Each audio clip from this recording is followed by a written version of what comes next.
नमस्कार दोस्तों। सोचिए, सुबह हल चला रहा किसान और शाम को शहर में चमकदार ऊंचे टावर वाली बिल्डिंग्स। एक ही देश लेकिन दो दुनिया। कभी कहा गया था मेहनत करने वाला किसान, शिक्षक, मजदूर भारत की रीढ़ है। मगर अब रीढ़ बदल गई है।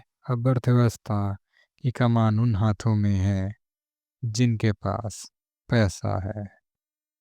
आज हम जानेंगे पैसे का खेल और वो नियम जो सिर्फ चुनिंदा लोगों के लिए लिखे गए हैं, जो अमीर को और अमीर बनाती जा रही है।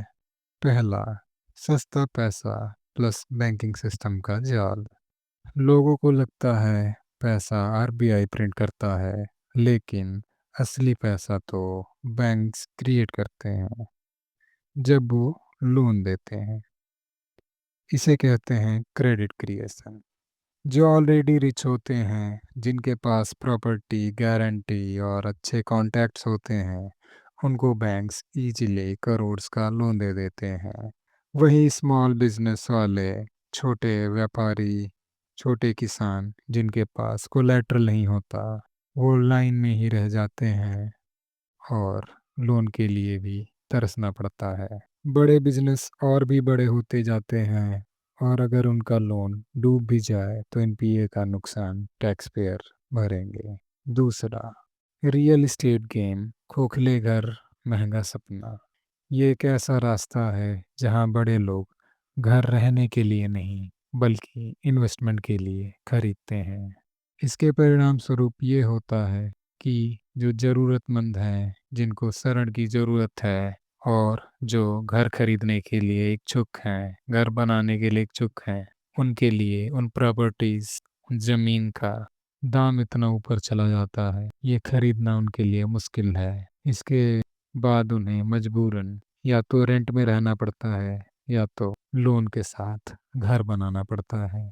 अगर आप देखें तो हाई राइज टावर्स जितने भी भारत के मेट्रो सिटीज़ और बड़े शहर हैं, उनमें आप पाएंगे हजारों फ्लैट्स खाली पड़े होते हैं, क्योंकि उनका मकसद रेंट नहीं, प्राइस एप्रिसिएशन होता है।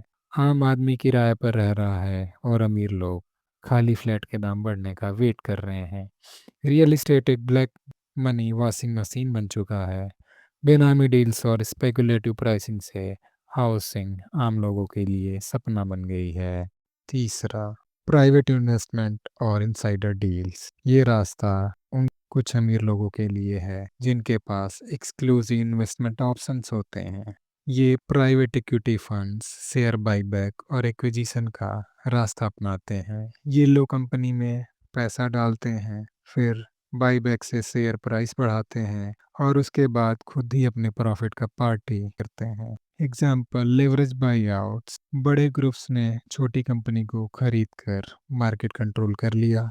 ऐसी खबरें आप कई बार सुने होंगे और देखे भी होंगे। इसके परिणाम स्वरूप मार्केट में एक साइलेंट मोनोपोली बनती जा रही है, जहां कुछ ही लोग पूरे सेक्टर को कंट्रोल कर रहे हैं।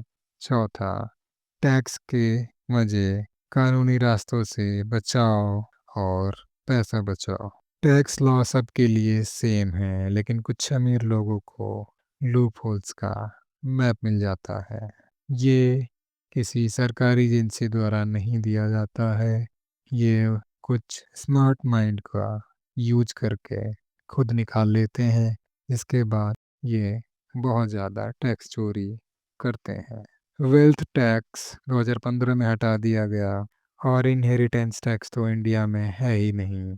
ऊपर से मॉरिशस और सिंगापुर जैसे टैक्स हेवन्स से ये राउंड ट्रिपिंग का सिस्टम है।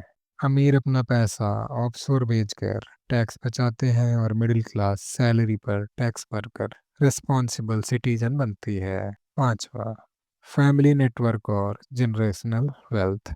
अमीर होने का मतलब सिर्फ पैसा नहीं, एक नेटवर्क, सरनेम और फैमिली सिस्टम भी चाहिए। इंडिया के 100 में से 65 बिलियनियर्स फैमिली बिजनेस से हैं और 80% से ज़्यादा अल्ट्रा रिच लोग अपनी प्रॉपर्टी स्टेट प्लानिंग के थ्रू नेक्स्ट जनरेशन को ट्रांसफ़र कर देते हैं। इसके परिणाम स्वरूप नए लोग के लिए इन बिजनेस में एंट्री टफ हो जाती है क्योंकि पैसा अब सिर्फ इकोनॉमिक नहीं, सोशल इनहेरिटेंस भी बन चुका है।